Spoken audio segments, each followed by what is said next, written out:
Thank you for coming. It's a very important assignment. I called my most important panther. Would you like an important beverage?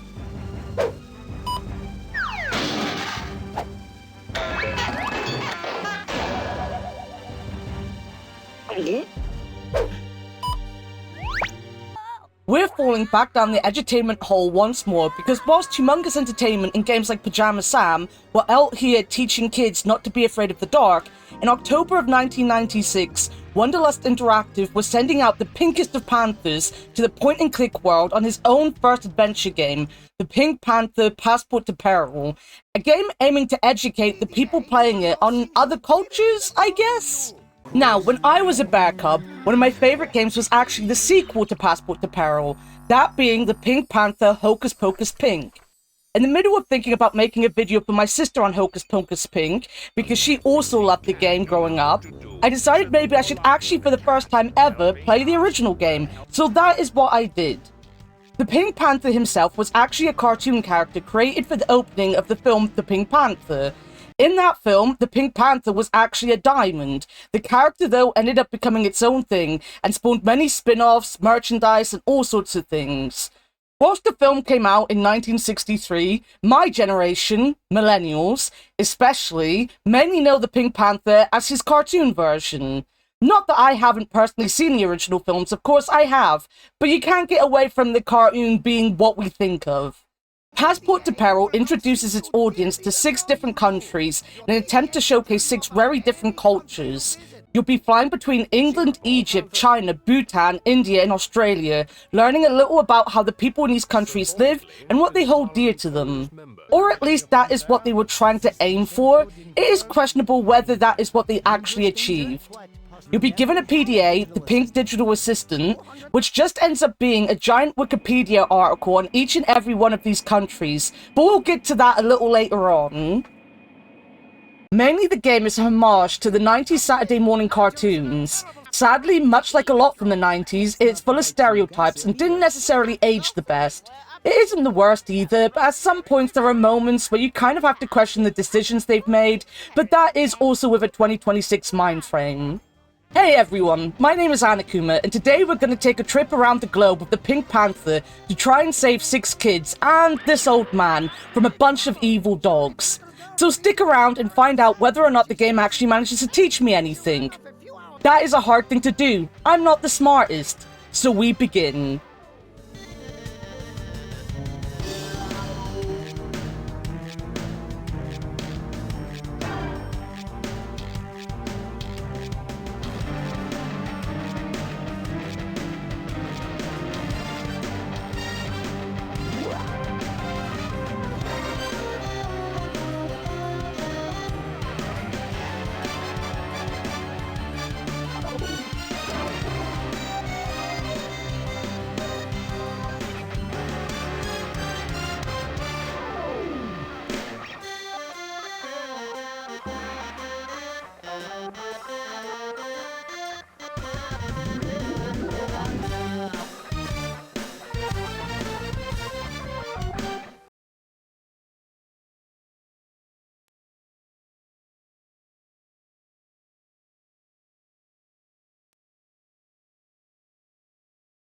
We play as Pink, obviously. He is a special agent and he walks in for a briefing with the inspector. I won't lie to you, Panther. This mission could involve danger. Dangerous danger? Quite possibly. There's no glory in this mission, Panther. The work will require work. The hours will each be at least an hour long. The nights will be dark. I'm not afraid of the dark, Inspector. I thought you knew that.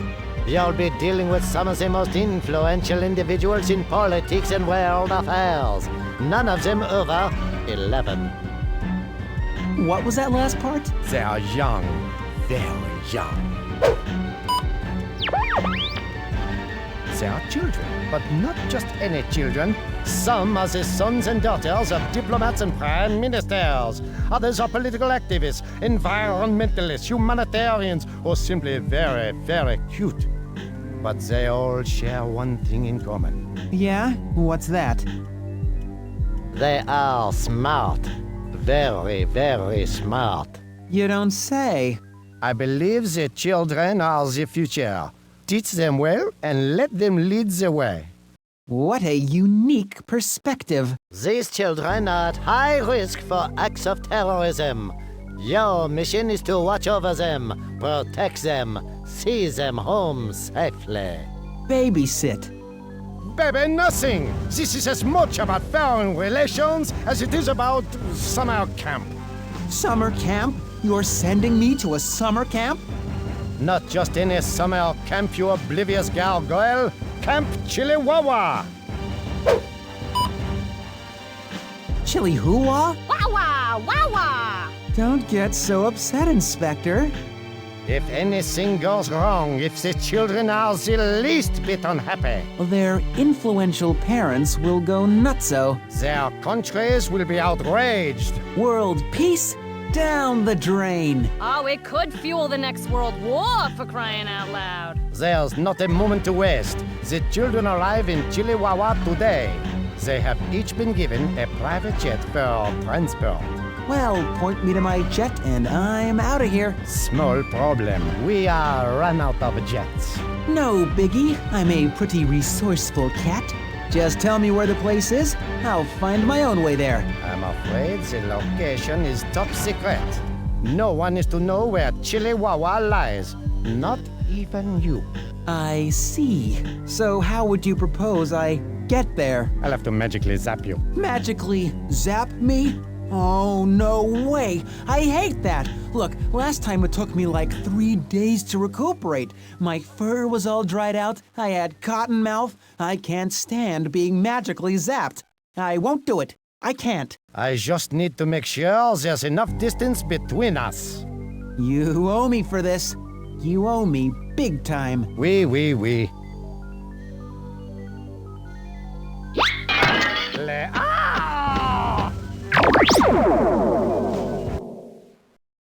We're being sent to Camp Chiliwawa to babysit a bunch of super special, super smart children who are at the camp to learn about world peace or world domination, probably both. Pink isn't happy to be sent on a babysitting mission, but that is the mission we're going on, so Babysitter Pink activate. I do love the long game on the banana peel though. The moment the peel got thrown on the floor, I knew that someone was tripping over it, and having the inspector trip as he's shooting us to teleport us kind of was the best joke they could get out of it that wasn't super obvious. I mean, it was obvious, but it was the best decision to make. It was very Pink Panther in that the joke was always gonna happen, but it wasn't done in a boring way. They found a fun way to play out the obvious joke. This pigeon also comes along with us, and I'm not gonna lie to you, this pigeon might be the worst character in the entire game. You hear that, Shin? I hate this pigeon. You'll see instantly with the long-winded joke about it not being able to fly that they wanted some sarcastic kind of sidekick to pop up throughout the game, but nothing they ever do is worth the time you spend listening to it go on. And it for sure goes on, and on, and on, multiple times throughout the game.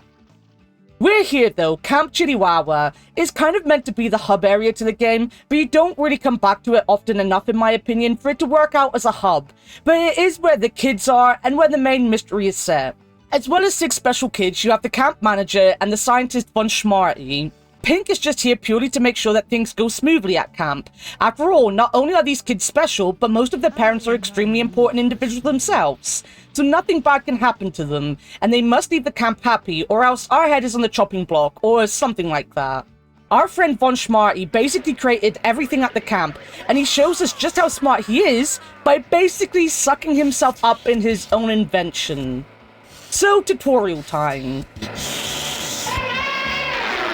Passport to Peril is the bare bones of a point-and-click game. I'm not saying that as an insult either. It is an edutainment game aimed to teach young audiences. Therefore, instead of making anything complicated or frustrating, it made sure to keep the gameplay simplistic, so its audience could get through the game at a decent pace, but with a little bit of a struggle here and there.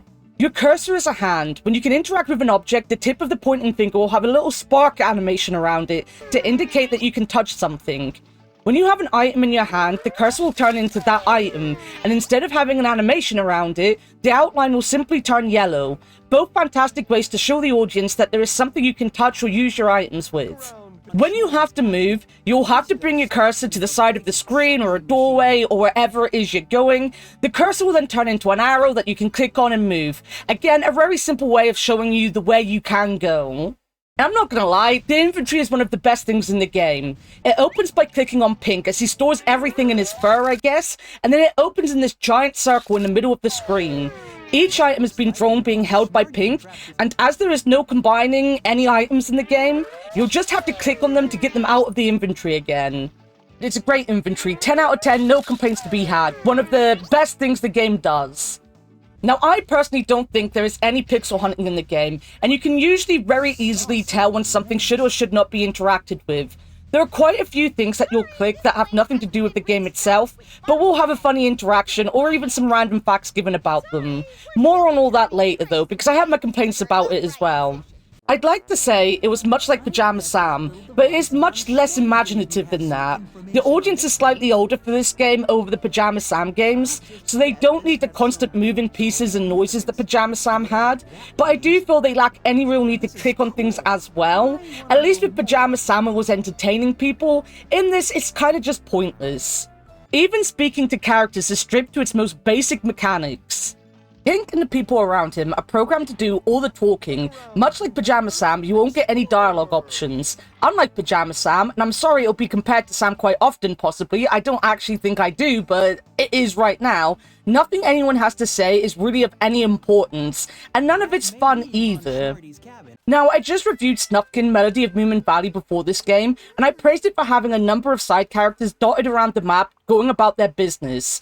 In the true sense, they are there to give you the side quests, but one thing it did was immerse you into the world. In Passport to Peril, it is kind of the opposite. People look like they belong, and visually it looks like a world that is lived in, but each character has one or two dialogue options when you click on them, and it turns out to be either a really random fact about the country you're in, or else the quest thread you're on. There are exceptions to this, of course, but it gives the game a real mechanical feel to it, which you wouldn't notice nor care about as a kid, I guess, but as an adult leaves the game feeling lifeless. To get to the main story of the game, you'll need to get Von Schmarty out of the vacuum, and to do that, you'll have to move from screen to screen, find the items you need, and then enter your inventory by clicking on Pink and using the wrench you picked up with the vacuum.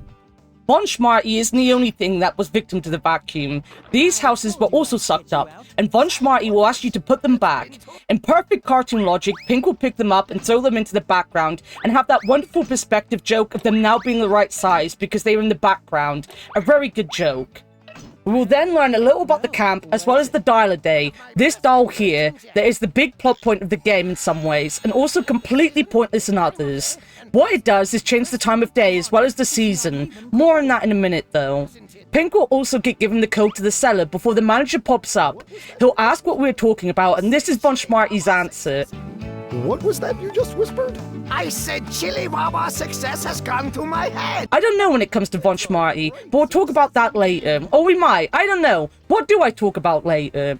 After all of this, the BCB show up. The BCB being these three dogs, the dog father, Louie, and Pug. These are your bad guys. It is obvious that they are bad guys, but right now they are pretending to be good guys, and want to see the inventions to make sure that they are up to scratch. Whilst you have been wandering around to find the spanner for Von Schmarty, you'll probably have picked up a few other things. These will be what you have to give to the dogs. One will make Louie bounce off into the distance like so. Here are some pogo shoes. Pogo shoes? Pogo shoes, yeah. I see. Pogo shoes. How nice. Mind if my men take a look at those? Make sure you set the dial to beginner. Beginner? Forget it, man. Crank 'em up. Show me what you got. If you say so.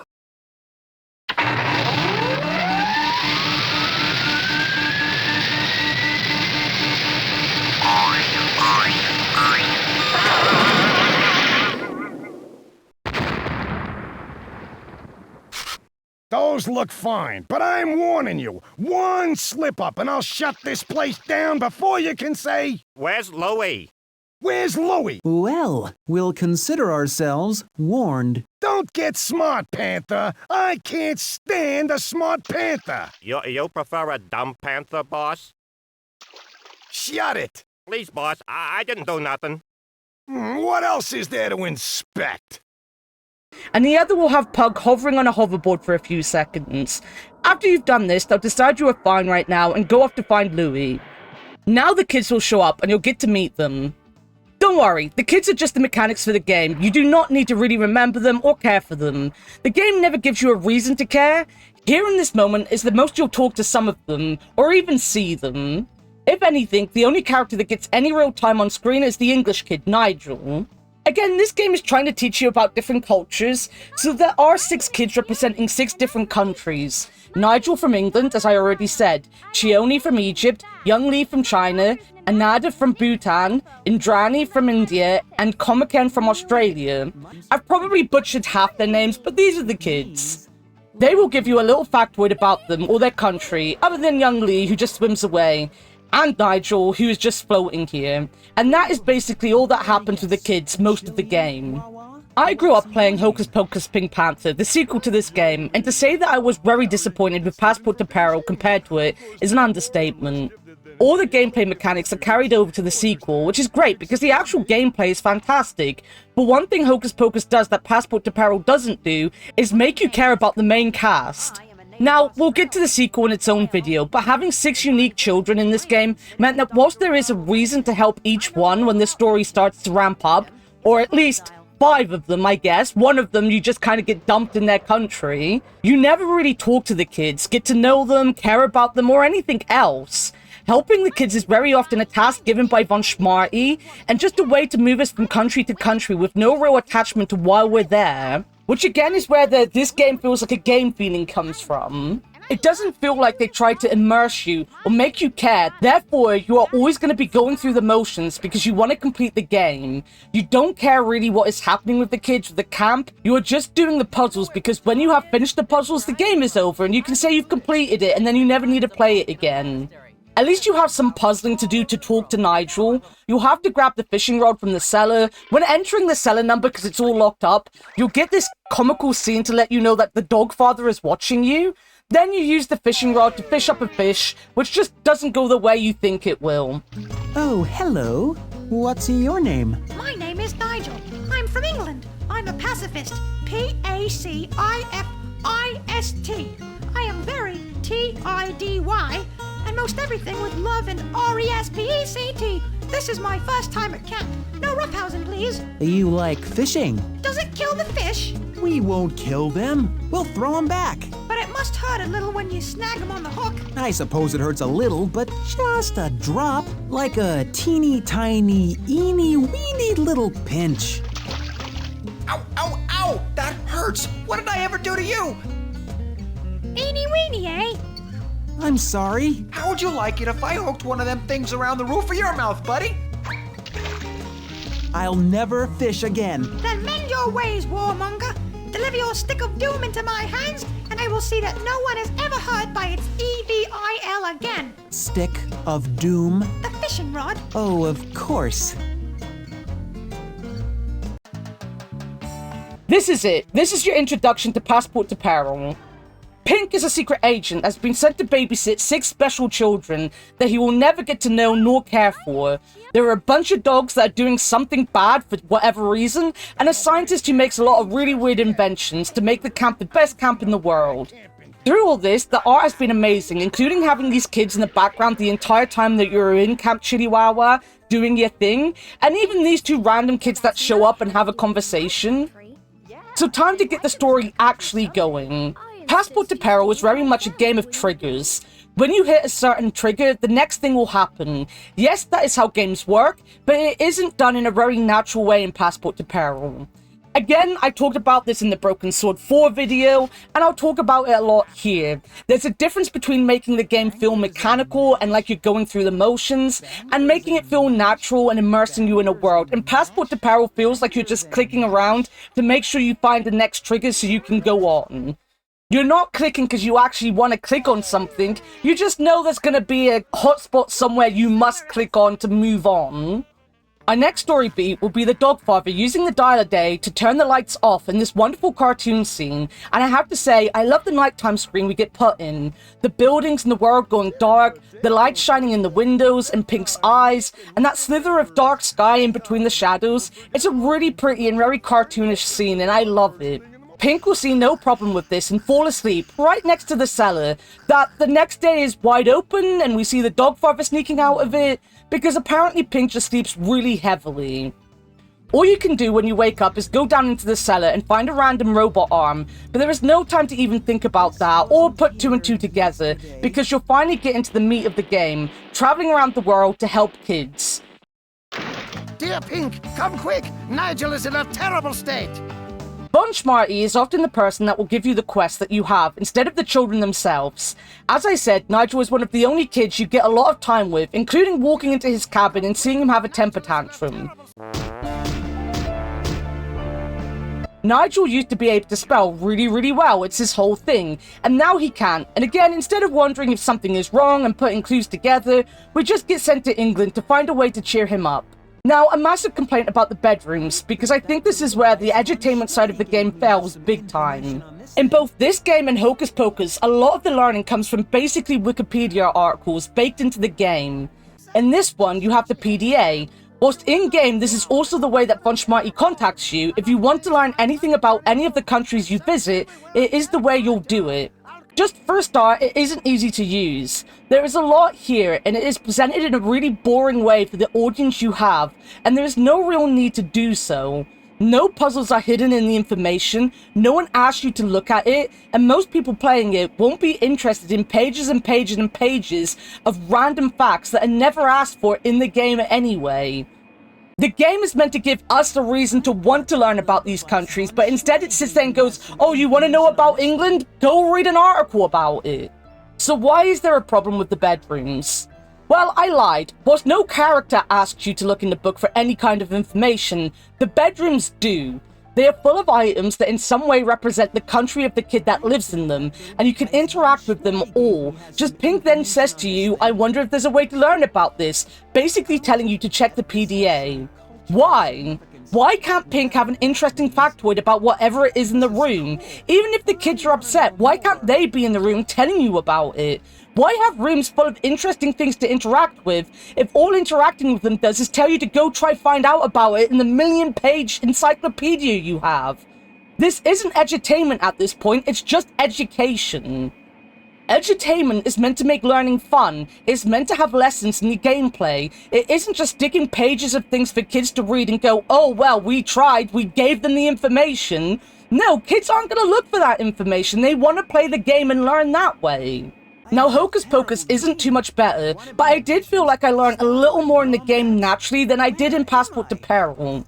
It still has the problem if you talk to random characters and they spit out random facts, but it just felt more natural than anything Passport to Peril did.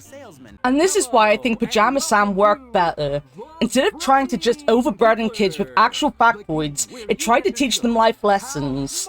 We've talked about him teaching kids not to be afraid of the dark in the first game, but there are also lessons on the weather and eating balanced diets too. It gives enough facts about enough things baked into a fun story with interesting characters, whereas Passport to Peril just says, go read, nerds! Back to the task at hand, and you'll have to head to the plane hangar. Now, you did have to head here earlier because the spanner was in here, and again it was a failed time to actually add some edutainment, because clicking on the planes just had very generic, we're cleaning in here kind of messages. That being said, I like that the planes are coloured in national paint jobs, but again, it is a little pointless in the end, because once you do need to pick a plane now, and you might have to at least one other time from what I remember, most of the time you aren't coming back to Camp Chiliwawa, and Von Schmarty will just phone you, tell you somewhere else you have to go, and instantly you get on the plane anyway. Then again, I do like some of the attention to detail in the planes, like the buttons on the chairs being little Union Jacks in the English one. It's really well done. Every flight is the same thing at first. You get on the plane, the stewardess will help you, you'll get a meal, and then you can either buckle up and leave or jump out of the plane with a parachute. They do change it up in the second half of the game, but again, there could have been little things like the meals being country specific and the stewardess telling us about the food that the countries eat, or some music playing that shows up some of the more famous sounds from the history of each country, but they didn't do that. It's a fun way to travel, but it felt like a bit of a missed opportunity to actually, again, teach kids something in a fun way. London is our first destination, and I love the backdrop in the first area we arrive in.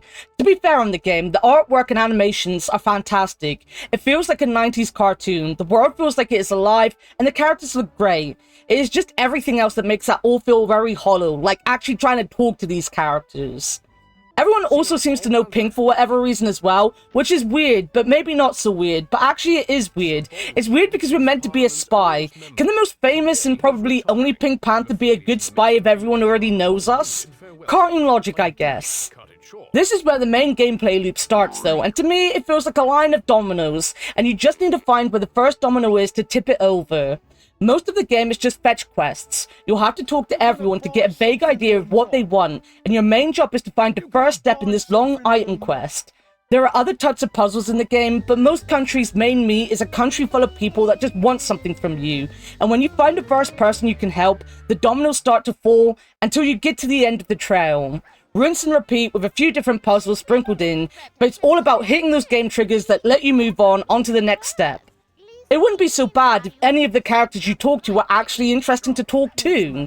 In fact, before anyone complains at me, I know a lot of point and clicks are just fetch quest after fetch quest, but the reason they become beloved is because the world you have to wander around in is actually interesting and full of life. Story is kind of the number one thing you have to worry about in a point and click game, and that seems to be the one thing missing in Passport to Peril.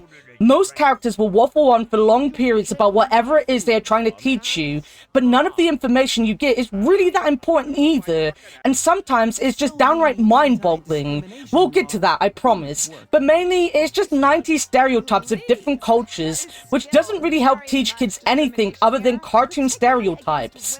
Including things like this very uncomfortable joke about soccer in the pub. Football. It's a ball game played with your foots. Football. That game is not called football. Right then, what is it? Soccer. Oh, brother. Get it? Because soccer in the UK means puncher? It is a joke based on the fact that the UK calls soccer football, so oopsie, funny misunderstanding. Violence, always funny, especially when it's a man against a woman. Yeah, I'm not judging too much because I grew up in the 90s and would have laughed as a kid, but it's very low-hanging fruit and not really teaching kids anything of importance. Other than it was funny that people punched each other, I guess. You kind of grow out of that kind of humor, I feel. When you're a kid, people beating each other up is funny. When you're an adult, it just kind of is icky. Sometimes, I guess. Context matters. Right now, there are two people you need to get to. First up is this kid. You can't get to him because this guy is ranting and in your way. Then the other person is this guy at the dartboard. These are kind of your ending dominoes in this area, so it's all about finding out how to get to them. There is a nice moment where the barmaid asks you to give the food out to the people in the pub, and we just do it because why not? Got my drink? Brilliant. I'm off duty now. We also get this real cool comic book that is a homage to Judge Dredd, which, if you don't know, is a UK-based comic book. But mainly you are going to just talk to all these characters and get really random facts that can play into jokes about the UK, like learning that this guy is a hooker. Get it? Because hooker means prostitute, so funny, but it's also a rugby term, so even more funny, just like the soccer one. The reason we need to get to this guy is because he's Nigel's butler, therefore he's the best person to ask what it is that would make Nigel happy, and he tells us that would be his guy. A guy? Yes, a guy, as in Guy Fawkes. And here is the one interesting thing that Pink Panther games do. When it gets to a certain point in the story, it will give you a little song, and I will be playing all the songs in full in this video, so enjoy the one on Guy Fawkes. It was the 5th of November, 1605. Man, King James was mighty lucky just to be alive. The Roman Catholics were displeased with his dealings. I guess you could say they had more than had feelings. Gunpowder was planted in Parliament's cellar. 30 barrels worth, enough to really damage a fella. They planned to blow up James and Parliament too. I guess they couldn't think of nothing better to do. Oh, mammy! Guy Fawkes was in charge of the explosion. But before the Big Bang came, one moral chap warned a friend to beware. And before folks knew it, we'd caught wind of the scare. So if the song didn't make it clear, Guy Fawkes tried to blow up Parliament in the UK during the 1605 Gunpowder Plot. As some of the conspirators didn't want fellow Catholics to be blown up, they sent warnings to their friends in Parliament, which ended up ruining the plan and having Guy Fawkes caught. He was tortured, found guilty, and hung, drawn, and quartered. Now in the UK on November 5th every year, we have Bonfire Night or Guy Fawkes Night, where assholes set off fireworks in their back gardens and terrify pets to remember a guy that never actually blew anything up and was tortured to death. We also burn guys, which are meant to be like him, on the bonfire because sure, whatever. This isn't a bias because I'm English, but I do think England is the best made part of the game, or at least one of them. It feels fleshed out with a purpose to make Nigel happy. Some decent enough puzzles are scattered around, and then a song that actually has something to do with what is happening in the game. Later on, some of the songs just happen because they had a cool idea for that subject, but the subject itself has little or nothing to do with what's important to the story of the game. They are all bops though. Hocus Pocus changes it to be more about animals, which still has the problem of them not necessarily being that important to what is happening in the game, but at least they are thematic and quite fun. We'll head over to Nigel's house, but before we can enter, we have a pretty fun little puzzle. This kid here will talk in Cockney slang, and we can only get past if we figure out what he is saying. He'll slowly go through whatever it is he is saying, and a thought bubble will pop up with certain items in them for you to pick what he means. It is a nice way to actually force kids to interact with a factoid they are being taught, one of the only times they actually do that, and it's silly as hell because Cockney rhyming slang isn't really as important in the world as media made it out to be in the 90s. After Pink throws the kid away, we'll get this fun little moment where Pink will dress in random outfits, head to the door and get told what it is that that person would do in the mansion, before he just decides to be a posh person himself, takes off his skin for whatever reason, and gets let in to see the master of the house, Nigel's father. My goodness. Manly, is that you? I'm sorry. How long has it been, Manly? I was just riding past your lovely house, and I thought I'd say hello. Very good of you to pop in. Pinkford. Pinkford? Pinkford Pinkington, but you can just call me... Pink? You remembered. Join me for a dish of tea, Pink? This is all to find the guy. Again, this is a really fun puzzle as you have to open the hidden compartment in this desk, figure out the blueprint, open this portrait here to find a coat of arms that opens the fireplace and gets the guy. Mr. Guy Fawkes, I presume? It is one of the more hands-on puzzles you'll do because, again, for some odd reason, England is the most thought-out part of the game. After you have the guy, you'll see Pug and Louie in the window running away with pink skin, and you'll chase after them in this wonderful little chase sequence.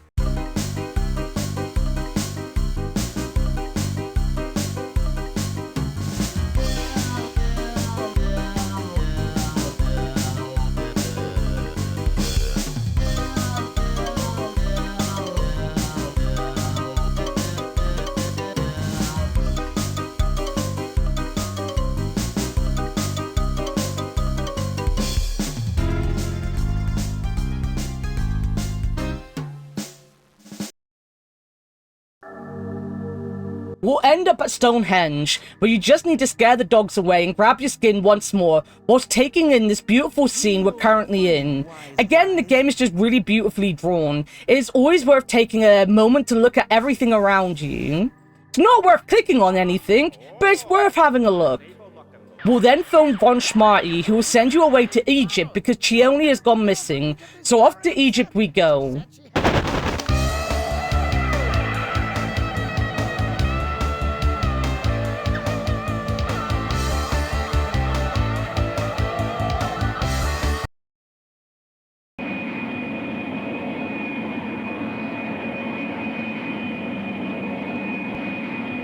Now, as an adult, it is obvious Chione is probably still at the camp. We saw the robotic arm and Nigel acting weird, and you can sit there and go, ah, they are being kidnapped. As a kid, you are meant to believe that Chione was just smart enough to somehow leave this top secret camp in a plane that has been sent to us, even though it should be in Egypt with her, to get to Egypt for whatever reason. For me though, personally, Egypt kind of feels like a mash of two different games. First up, this guy and his three-legged horse and camels just reminds me of Jelly Baby in Discworld 2 with the camel area. Then the actual city just looks like Syria and Broken Sword. They even have a kebab seller on one side of the marketplace, which is funny to me. So where is the first domino here? Well, Chiyone's parents are here in the marketplace. They'll tell you that she likes to go out to a farm at the end of the Nile, seeing the ox at work. So you need to find a way to get this guy here to take you to the farm. Again, many will be walking back and forth between the people in the marketplace, handing over cups of coffee, rugs, and so on and so forth, before giving the camel dude enough items that will finally take you to where you need to go. Even Pink gets annoyed at all this, which I don't blame him honestly. What was the point in all that? Oh, and the song in this area is about mummies, because Egypt equals mummies. Mummies themselves aren't part of this game at all. We get this hand come out of the sand, and we don't even attempt to save them, but then trigger this song. Now, the ancient Egyptians had a way to preserve a body for the afterlife. Embalming a body was the way to begin, and for that you need a ritual nerve. Yeah, yeah. Make a decision, pull out the organs, so the body is soft, not tears. Wrapping bandages tight, it'll keep overnight. Matter of fact, it should keep for 2,000 years. Yeah. Mummification is a preservation of a body that's no longer alive. You dry out the skin, then you remove what's within. Then you're ready for the afterlife. Hey. A master mummy model with a well-preserved tomb belonged to the young King Tut. In 1922, an excavation went through. A Brit named Howard Carter found his underground hut.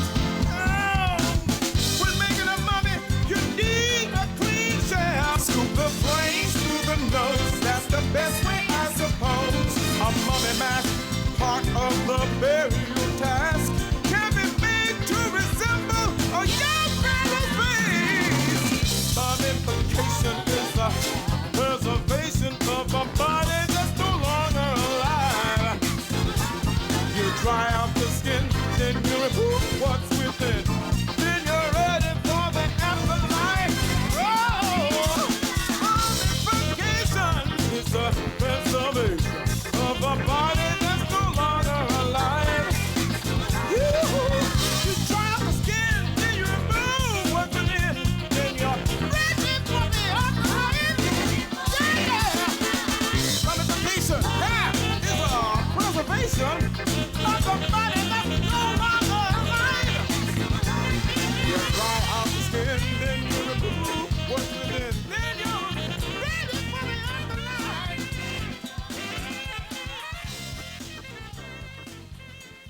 As I said, not all the songs are important, and that wouldn't be such a bad thing if the first one wasn't thematically important to the story at hand, and it just feels like they could have done so much more.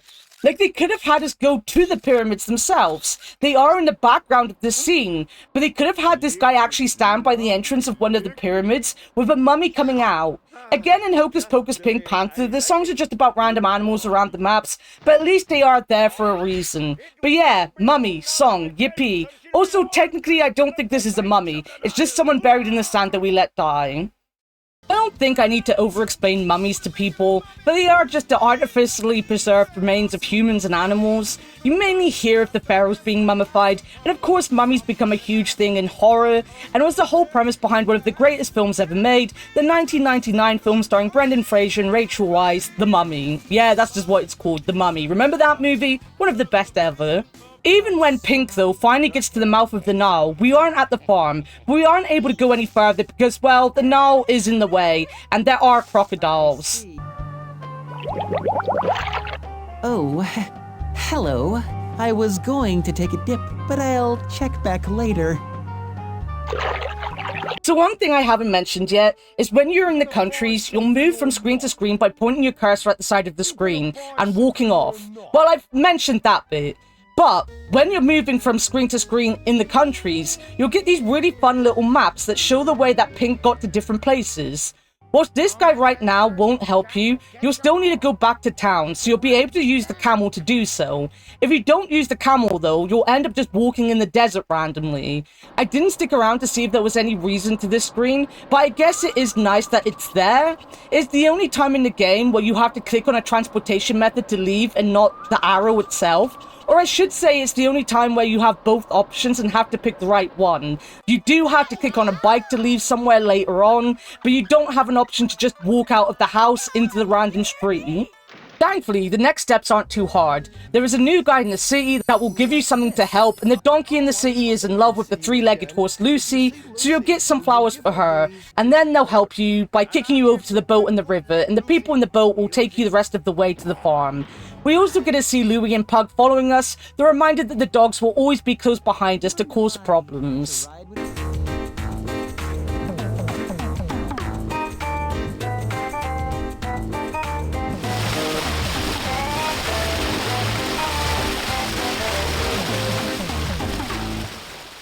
When you get to the farm, it's just one giant find the story trigger area.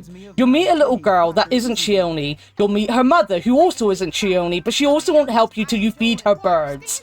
You'll feed the birds and get some facts about the different kind of birds there are, and still not learn anything. And then the dogs will show up and cause some problems. Thankfully, they aren't very smart, as you probably have noticed already. They allow you to just dig a hole in front of them, then because Louie is hungry, when you throw a salad down the hole, they'll both jump in. Louie for the salad, because as I said, he's hungry, and Pug to stop Louie, which is just baffling. We then bury them up, and just before you think that you've killed them, the mum will then water them, and they'll turn into these beautiful flowers before being taken away by some of the birds. Cartoon logic. Perfectly good salad gone to waste.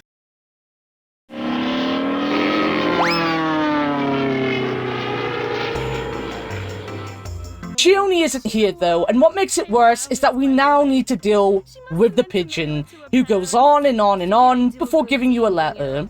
So, to go along with my gripe that we never get to know the kids very well, no one in Egypt really tells us about Chione. We never get to know anything about her or what she's like, and the reason we leave Egypt isn't because we found her or have confirmation that she's at the camp. No, it's because the pigeon comes in, as I said, has way too much screen time, as I said, making really bad jokes, as I've mentioned before, and then gives us this letter, which I just said, that is in hieroglyphics. We get the little girl at the farm to translate it, and it tells us that Chione is having fun at the camp, so we decide to just go back to the camp. There could still be a missing girl somewhere out there, Pink. The letter means nothing. Back to the camp we go anyway, though, and things are getting bad. I hate people from your country. My country is better than your country. People from your country are dumb. People from your country are ugly. Yes, the once magical place meant to bring kids from around the world together and share their culture is starting to go moldy. Bon Schmarty will tell us that all of the kids have gone crazy and will come face to face with Nigel. Just, is this really Nigel? He sets his guy that we took so much time finding on fire, and then we get a hint at the next place we're going when young Lee teleports around the place talking gibberish. Okay, side note, it is gibberish. We find out what it means later. Right now, he's just repeating a phrase in Chinese, though, so it might sound wrong me calling it gibberish, but I know it's gibberish because I played the game and it is just gibberish. Before we actually tackle young Lee, though, we go to hide our evidence in the cellar. Now, when I say evidence, I mean the badly spelled postcard Nigel sent home and the letter saying Chione was having fun at camp. I don't know why these two things are evidence for anything, but that is what we're hiding. The problem is, these are the only two bits of evidence we find and hide away. We have this giant area, and I thought we'd be bringing back more letters or something else to fill some of this gap. But no, that's it. This is it. This is in fact one of the last times you come back to Camp Chiliwawa before the finale. You come back once more to head to Australia, and that's about it. It shows that the bare bones of a really good game had been created with lots of ideas for what they could do, but in the end there were too many ideas, and things like actually collecting evidence or caring about the children got thrown to one side. And honestly, the next part of the game really shows that. We'll leave the cellar and once more have Von Schmarty shouting at us. Please, Pink, find young Lee!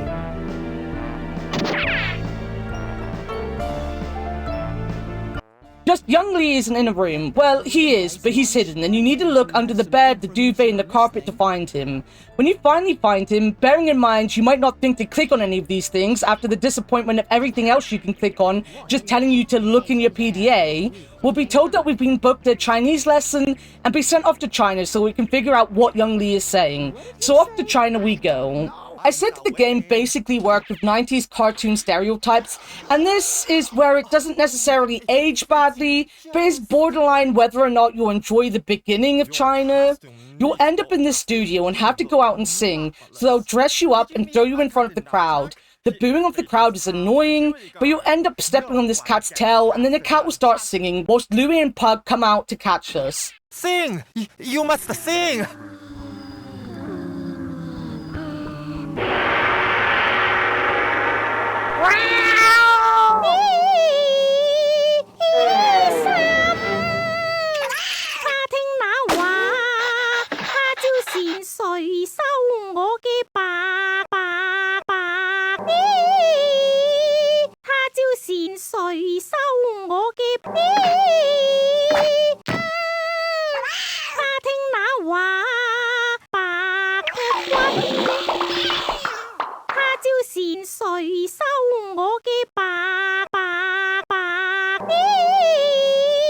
When the performance is done, they do the very obvious satire and dub martial arts movie, and another joke that for me mainly had the problem that it just overstayed its welcome.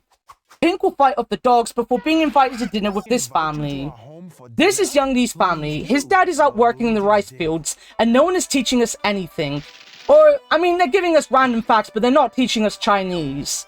Your main job here is just to sit down for food. I'm not even joking, you are stuck in this room till you sit down to eat.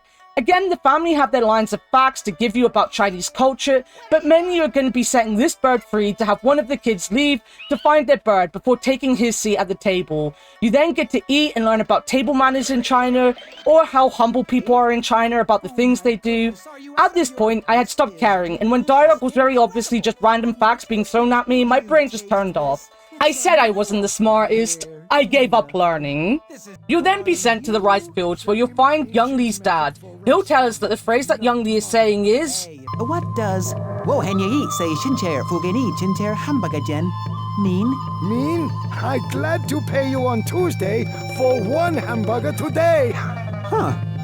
But the most important bit of news is that out of all the languages that Young Lee speaks, he speaks English most fluently because his father sent him to an English school at a young age to make sure that he had the best education. So whilst the shy young boy we met to begin with makes some sense, one that only shouts random phrases in Chinese might not be the boy we're meant to be looking after. We then get a call from Indradi, asking us to go to India and take Marigold to her grandfather's grave. Now this is when the plane ride becomes its own thing as well. We'll get on the plane to India just for Louie and Pug to have taken over. They'll realize that no one is flying the plane, and Pug will give us this hint. I better help too. Listen to me, Pink Panther. Don't even think of using that parachute to jump out of that door and escape. I wouldn't dare. Don't even think of waiting 10 seconds to pull the cord either. So you don't get stuck in the plane, I mean. Don't even think of it. I'm not thinking at all. I'm completely blank. Me too. Yeah, hint. Now, you could have got up and used the parachute before now, but this is the first time you have to use the parachute. And when we land, we aren't even in India. And this is where the game proved to me it didn't really care about the story and was too busy trying to fill the game with really silly facts that no one asked for. Why did it prove this? Because we land in Thimphu, which is in Bhutan, which is where Andadi comes from. Andadi doesn't get a story, he doesn't get anything, he gets no personality, and being in Bhutan is all about getting out of Bhutan and nothing about learning about Andandi or even knowing he needs help. We also don't really learn too much about Bhutan, other than apparently it doesn't want to join the modern world. They tell us that with a song.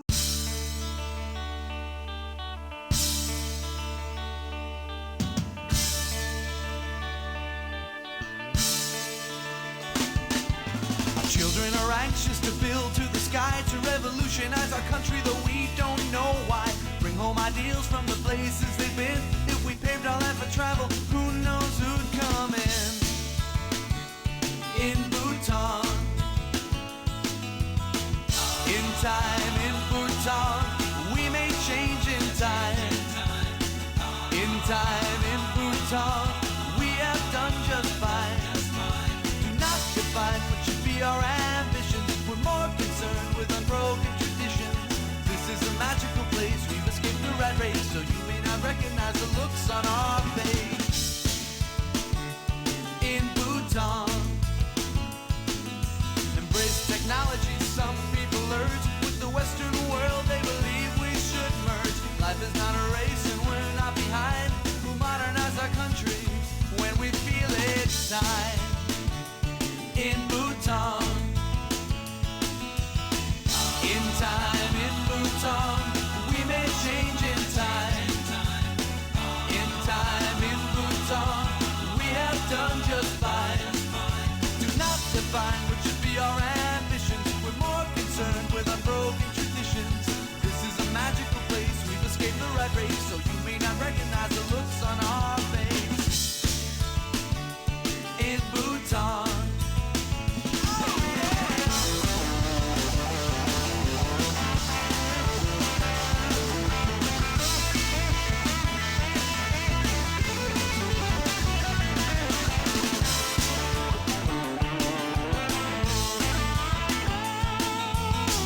In time in Bhutan, we may change in time. In time in Bhutan, we have done just fine. Do not define what should be our ambitions. We're more concerned with unbroken traditions. This is a magical place. We've escaped the rat race, so you may not recognize the looks on our face. In Bhutan. In time in Bhutan, in time in Bhutan, in time in Bhutan, in time in Bhutan, in Bhutan. My complaints about how we end up in Bhutan, though, doesn't stop it being one of the best parts of the game, and I think it is because it isn't chained down to the main story plot. All we want to do is leave Bhutan, and that's it. To leave, we have to join an archery contest, and much like we have in any other country, it is about finding the bit of rope to pull to untangle the country knot that we're in. It is only 2 screens big, has a few characters that once more just throw in random facts for the sake of having them, but it kind of works because it doesn't outstay its welcome. They remembered they had to have something to do with Indadi, so give us this tiny little scene here. Pink, is everything okay? Quick, where is Ananda? I just saw him go off with that dog from the Better Camping Bureau. Was he sneezing? Sneezing?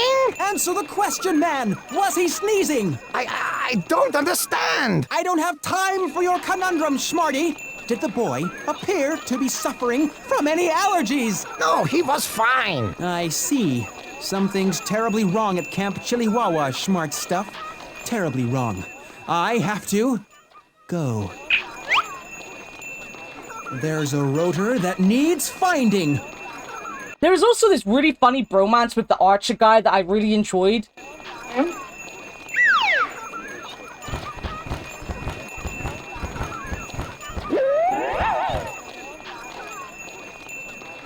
I didn't want you to leave. I'm touched.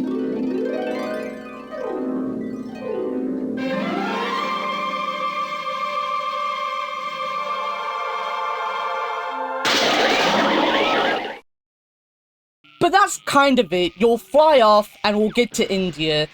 Yeah, Bhutan really isn't a thing worth talking about, but it's fun to be there, I guess. Now, let's talk about India, though, because India actually can break your game, and I'm not joking. It is a reminder to always save on multiple save slots if you can, because this isn't a King's Quest type moment where you've missed something. It is as simple as doing something that the game has conditioned you to do, which is touch everything on the screen. You'll start in this marketplace with lots of people to talk to and things to touch. Mainly right now, you're dealing with the snake charmer. You'll upset his snake who will leave, and you'll chase after them to this village. India gets its own travel screen, with Pink packed into a train on his way to wherever he's going. I really like it, but it is another detail that shows this game had way too many ideas, but none of them became important. Having the map is nice, but it would have been fun to see something like actually using the camel in Egypt or the bike in China instead. You could have even had like a taxi, because black cab taxis are a big thing in London for England.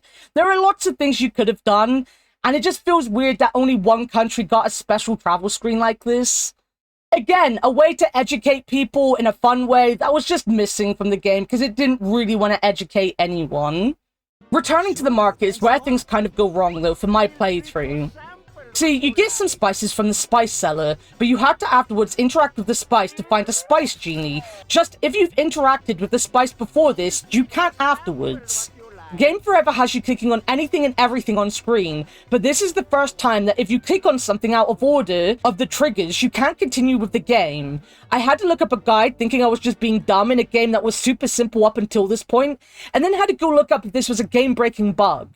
I can't imagine what this would feel like for a child in the 90s with no idea how to fix this. The internet wasn't there to help you, and if you had like sent off a helpline to ask for help, they would have just told you to click the spice and no one would know that it was just a bug. With Bhutan being a second thought and this bug in the game, I kind of lost most of my interest and enthusiasm. And India didn't help with that feeling right up until the end of the country. It just kind of outstays its welcome, and it already is starting to outstay its welcome, and we haven't even got to the second part of 3 parts of India. Because then you'll end up back in this village doing random quests before you can get to where you're going. Honestly, if they hadn't bothered with the marketplace and stuck to just this area in the Ganges River, which is where we're going to, then it would have been a better paced area. We then had the first of 2 songs India got, and that's about castes.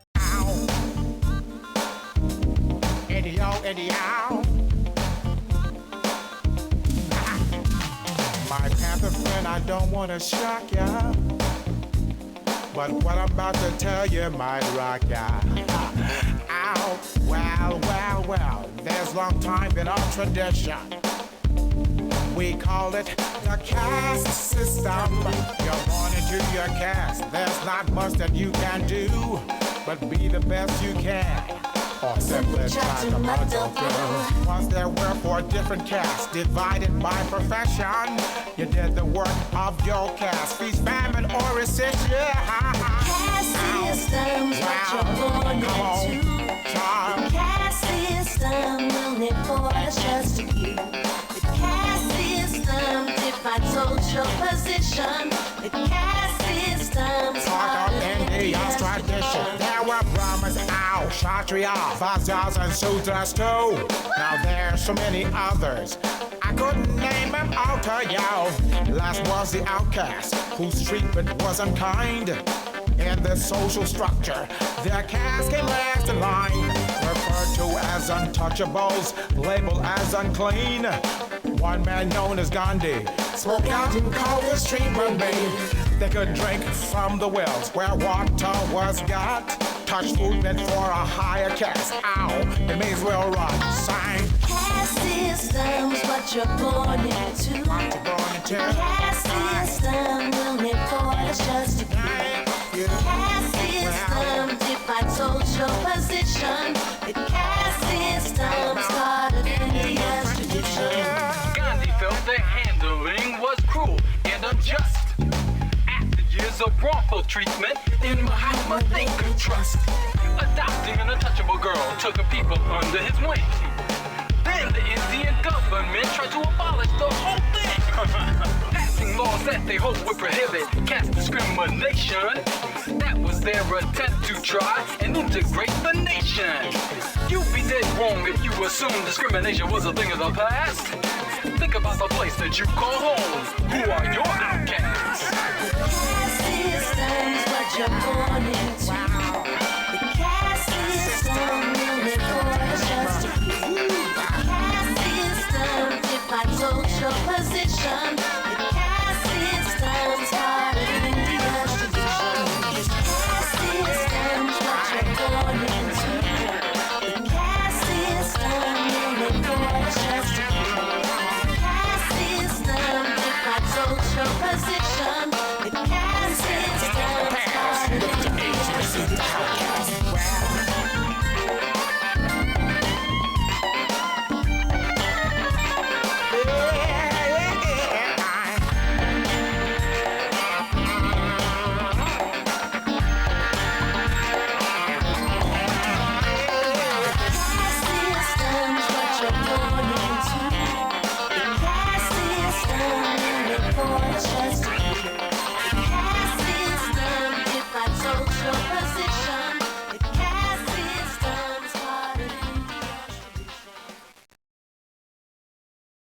Now, this is a moment that made me raise my eyebrow a little. You see, this comes after learning the eating order of this family and seeing how the family treat each other. Women eat last, and the song tries to explain how India has this system that orders where people come based on how important they are. You are born into your caste, and whilst it is something that isn't legal anymore, is apparently something that's still practiced in India. Now, that itself isn't what raised my eyebrow, but this is where it really hit me what the problem with the random facts being spat out really is. Now, just look at this. So the anti-discrimination laws didn't work. Hey, it's a start. Please! There is still very much discrimination here, particularly against women of all castes. In this village, it is considered inappropriate for women to disrobe to bathe. Only the men should take off their clothes and bathe in the pond. We are to remain fully clothed and only pour water over our saris, not to mention the whole dowry. Do you like the women's saris? Yes, they're very colorful. I made the fabric myself. My wife dyes patterns. I am taking some to Varanasi to sell. I need to go to Varanasi too. Can I travel with you? Why, yes. I'd like the company.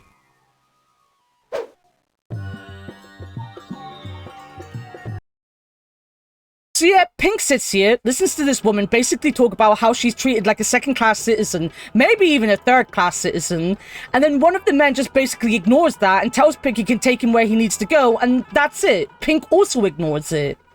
Now, whilst this does work with most of the facts that are given to you randomly, because Pink doesn't actually ask for them, it doesn't work here. Not when you're trying to give a really important fact on discrimination that part of society have to deal with in a kid's game.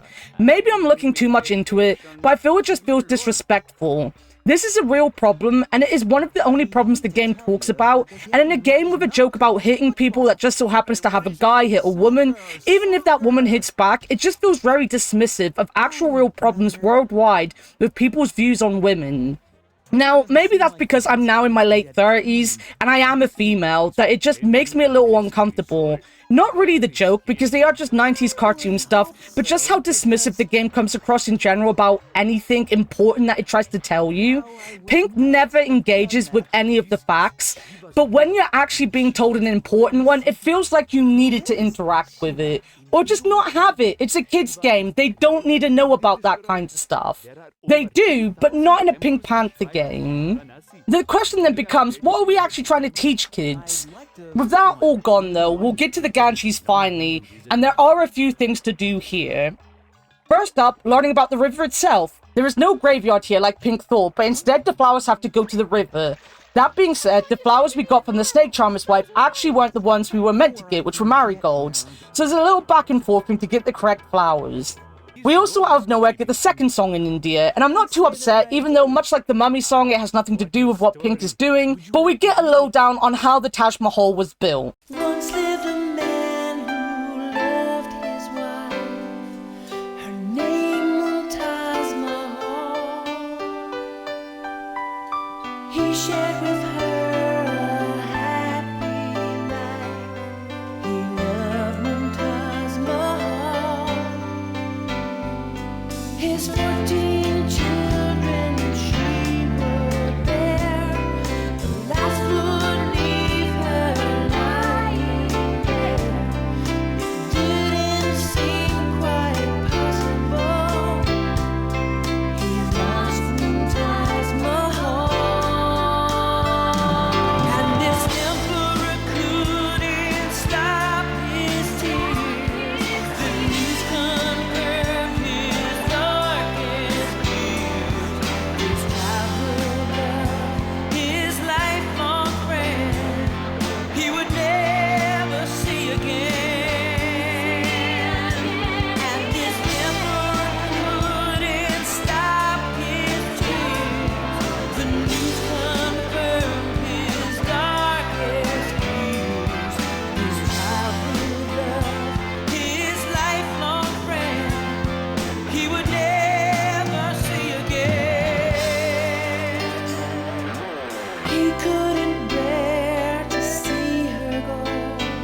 stood the test of time, still stands the Taj Mahal. It might be my actual favorite song of the game. It's really sweet, even if it had nothing to do with the game, other than you can't go to India without talking about the Taj Mahal, much like you can't go to Egypt without talking about mummies. Again, at least the song was factual. The Taj Mahal was commissioned in memory of Shah Jahan's wife, Mumtaz Mahal, who died giving birth to their 14th child. It started construction in 1632 and was completed in 1648. The surrounding areas being finished in the years after. That being said, talking of music, the Ganges also has one of my favorite bits of background music. It is a short loop like all the other background music in this game, but it's one I quite liked.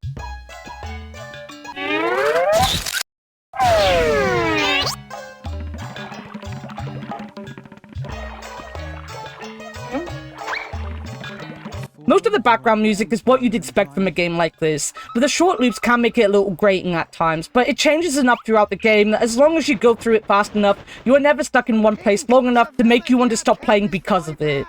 Oh, and the pigeon's at the Ganges as well, and has a terribly long-winded joke about being dead. I wish it was dead, but it wasn't dead. It was a really bad joke, but it was there. Because pigeon. Von Schmarty will call us back to camp though, and we'll return to a scene and a half. For a start, after having seen Von Schmarty in the shower, because we've already seen that, he's having a bad time, like a devil fruit user thrown in the ocean in this rain, which again should probably raise concerns to Pink, but barely does. You see, the dogs have turned the dial a day to rain, and we finally get to see what the dog father actually wants.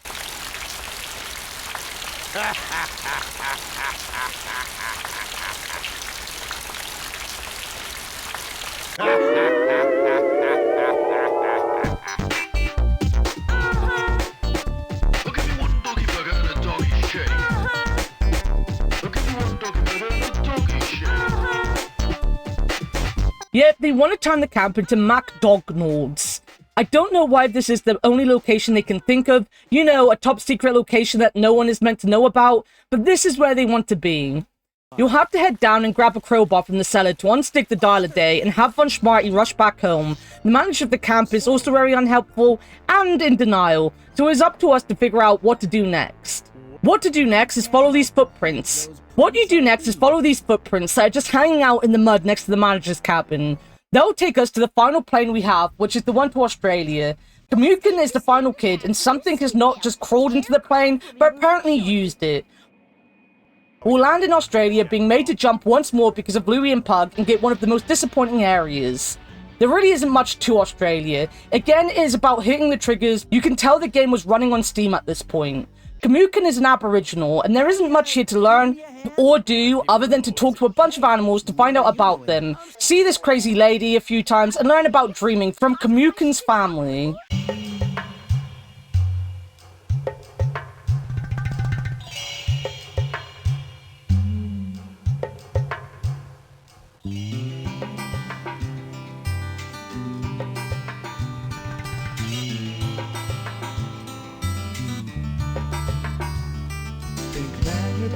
History is drafted down on paper. We keep our legends in a place we feel they will be safer. Many moons ago, in a time that we call dreaming, our ancestors paved the way and showed us nature's meanings. Dreaming in the dream time, our history is this land.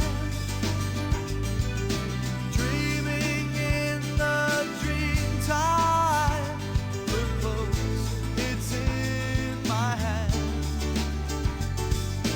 Dreaming in the dream time, our history is told in story. Dreaming in the dream time, this land's rich with all our glory.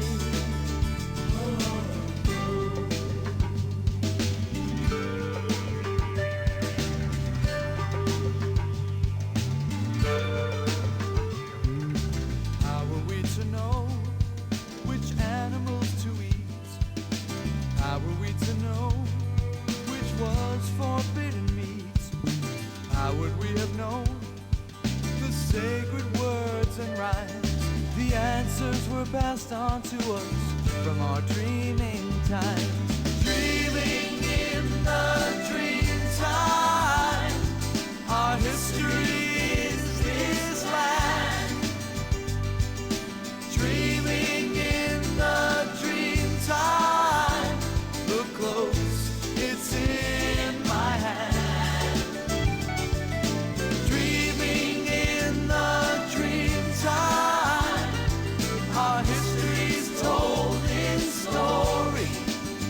Oh, dreaming in the dream time, this land's rich with all our glory. Now each animal has its legend, from each tradition stems a tale. We whisper chants into the winds, and across our lands they sail. For over 40,000 years we danced beneath the hot sun. But when the settlers first arrived, they claimed this land belonged to no one. No one. Dreaming in the dream time, our history is this land. Our history is this land. Dreaming in the dream time, look close, it's in my hand. Our hand. Dreaming in the dream time, our history's told in story. Oh, tell the story. Dreaming in the dream time, this land is rich with all our glory. Is rich with all our glory. Dreaming in the dream time, our history is this land. Our history is this land. Dreaming in the dream time, oh, it's in my hand. Dreaming in the dream time, our history's told in story. Dreaming in the dream time, this land is rich with all our glory. Dreaming in the dream time. Turns out this crocodile, which is the animal we followed here apparently, is Kamukin's spirit totem, and we get a warning that the camp really needs us right now. So again, another kid that really didn't have any need to be in the game at all. I know it might feel like I just skimmed through Australia, much like I did Bhutan, but honestly, so did the game. It had even less to do than Bhutan, and other than the lady that comes down from the trees that I kinda liked, it was very forgettable. To the point I constantly forget that Australia is even in this game. Now for the finale, and returning to Camp Chiliwawa is actually quite grim. All the robot children are in pieces, and if they aren't in pieces, they soon will be. Try and catch me. You're it. It isn't a fun scene to walk in on, and you even have the horrific image of Andrade's head just blinking at you from a tree branch overhead. It is terrifying. Swim! Go for a swim!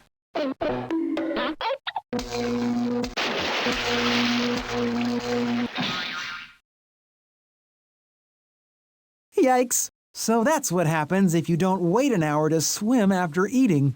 Now, there is a little bit here that you have to solve before you end. It all comes down to confronting the Dogfather and his plans. You can walk in without any evidence and just leave because you realize you don't have any. All you need to do is grab the flag from outside, then go into the cellar and pick up the letters you were saving, as well as rummaging in the hole in the wall for a robotic head or two. The second one is a CP-30 head, which I kind of like, but isn't used for the evidence. With all this, you'll go and confront the Dogfather. It turns out that the camp manager was in on it too, and whilst he does try to throw the Dogfather under the bus a little, Pink won't have any of it. Just the problem is, Pink is outnumbered, which causes this chase scene.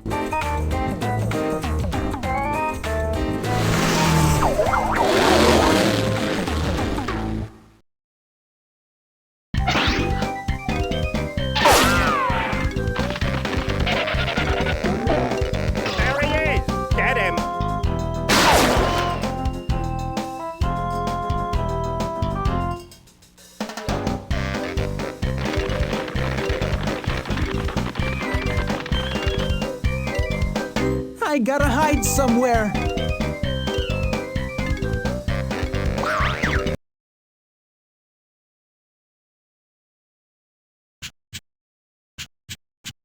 We'll end up back in the cellar, and finally this cord is going to come in use. Let me tell you, I hated that it was so obviously something you should interact with, but every time you came down here you couldn't.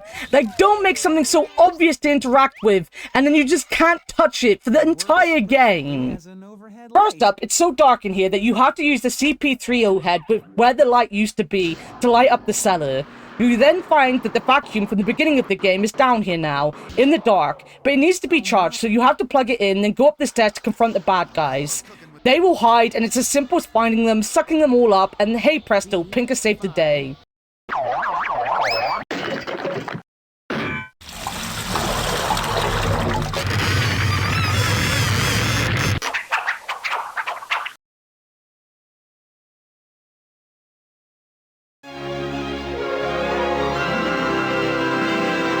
We were trapped in a bubble, but now we're free to go back to our friends and families. We didn't know what happened, we were taken by surprise. Camp Chili Wawa disappeared before our very eyes. Deep beneath the murky lake, we sat and waited for our break.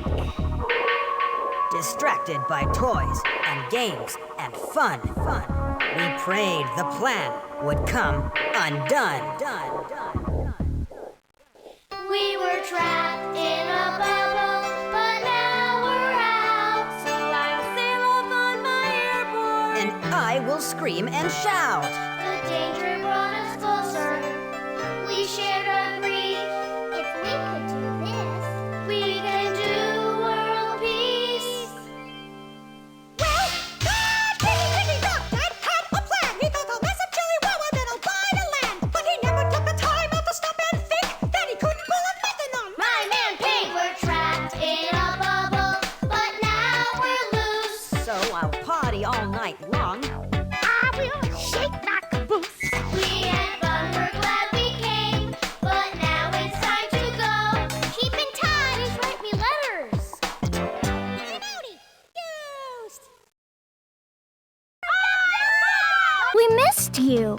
You saved us. This is the best summer camp ever! What's happening? It's something terrible!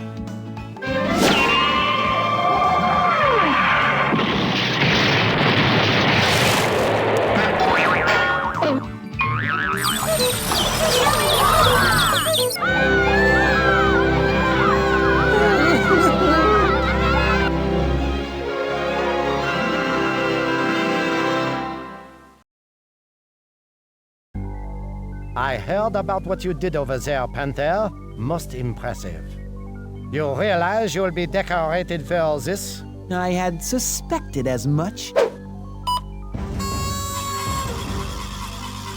I had an overwhelming number of requests for your services this morning, what with the news just out. I see. And have you selected my next assignment? Very dangerous. Of course. Assignment entails high combat, espionage, and fish sticks on Wednesdays. Fish sticks on Wednesdays? That's right, Panther. Undercover lunch lady.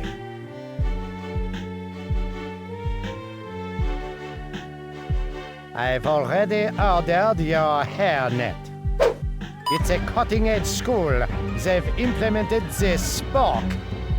Close-minded Panther, a job is a...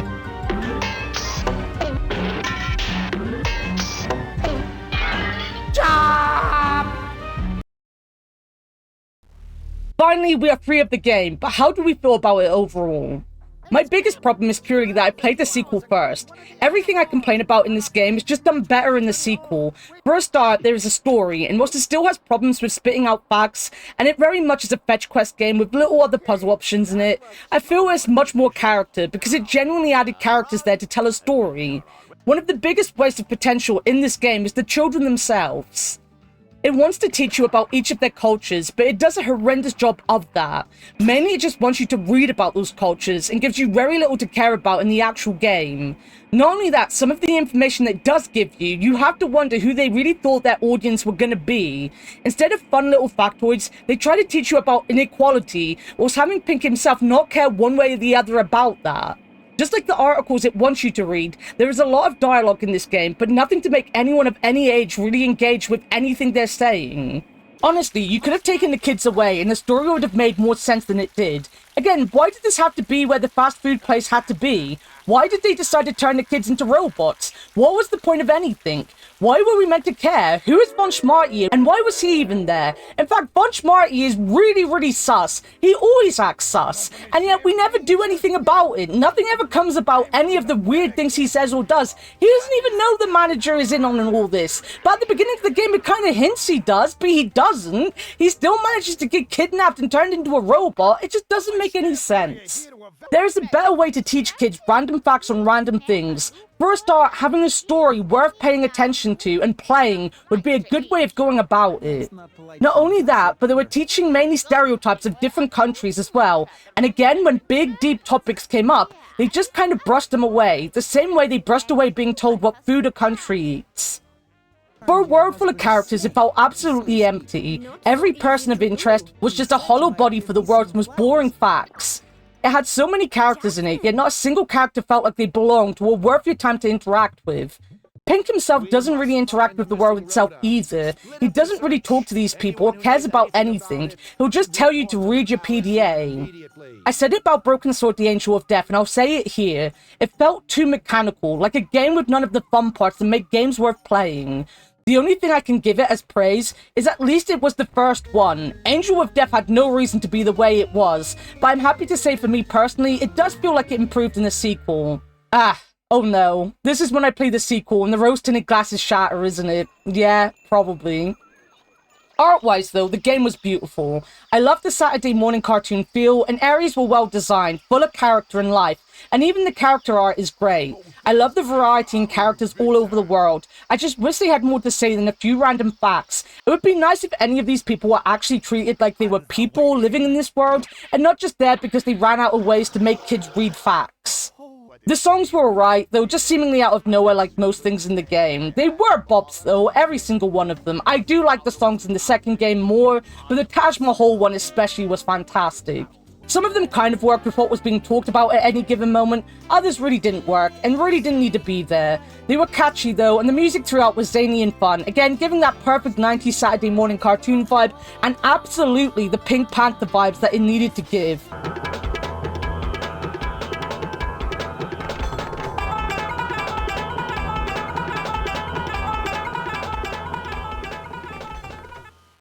Is it worth finding this game in 2026 to play? Maybe not. I guess it is semi-interesting to play, and if you are interested in the second game, well, you don't need to play this one as they don't go into each other at all thematically. It is worth giving it a shot. It doesn't take long to play, and other than the game-breaking lock in India, you shouldn't have many problems completing it in a few hours. The game at this point is abandonware, so you can find it in places where you find abandonware. Personally, I enjoyed the game well enough, but it was kind of disappointing. If I had played it first, I would have enjoyed it much more than I did now, and I would probably have loved it as a kid. Just wait though, because sometime soon I'll be telling you all about the sequel, and that is worth it. But that is all for today though. Thank you as always for watching. If you would like to continue to support me, then you can find all my socials, my Twitch, and my Patreon in the description below. Until next time though, thank you as always, and bye-bye.